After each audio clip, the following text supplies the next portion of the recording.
Dahil ikaw ang dahilan kaya nasulat ko na to.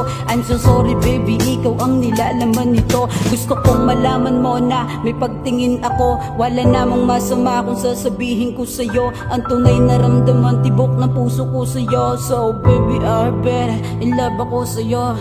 Fall in love.